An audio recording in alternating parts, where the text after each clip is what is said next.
Sommes lundi 13 juillet, cela fera 10 ans demain que la barbarie terroriste a frappé la ville de Nice. C'était le 14 juillet 2016. La célébration de la fête nationale sur la promenade des Anglais bascule soudainement dans l'horreur. 86 personnes meurent fauchées par un camion de 19 tonnes lancé à pleine vitesse par un terroriste tunisien de l'État islamique. Triste particularité de cet attentat, beaucoup d'enfants ont été touchés. Ce jour-là, 15 mineurs ont été tués par la barbarie du terroriste. Et pour ceux qui ont survécu 10 ans plus tard, les cicatrices restent profondes.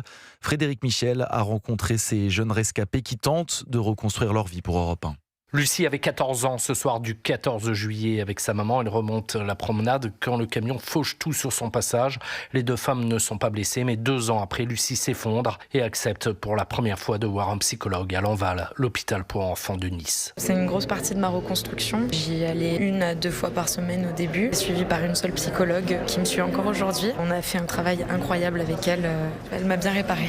Quand Lucie débute son suivi, l'hôpital Enval a déjà reçu 1100 mineurs, adolescents et enfants et réalisé plus de 2200 consultations. Ager Banawissi, victime avec sa fille de l'attentat, a créé l'association Une Voix des enfants pour leur venir en aide. Des enfants qui ont survécu, des fois des blessures très graves, qui ont survécu à leurs parents décédés sous leurs yeux, qui ont échappé de peu au camion et qui ont été traumatisés lourdement psychologiquement. 10 ans après, il y a des choses qui s'améliorent, mais il y a des choses qui se creusent. Le quotidien est encore très lourdement impacté, notamment la scolarité. On est encore avec des enfants qui ont des troubles tels qu'ils font encore des tentatives de suicide. Et ces derniers jours, le centre du psychotraumatisme de l'hôpital des enfants de l'Enval a vu les consultations augmenter.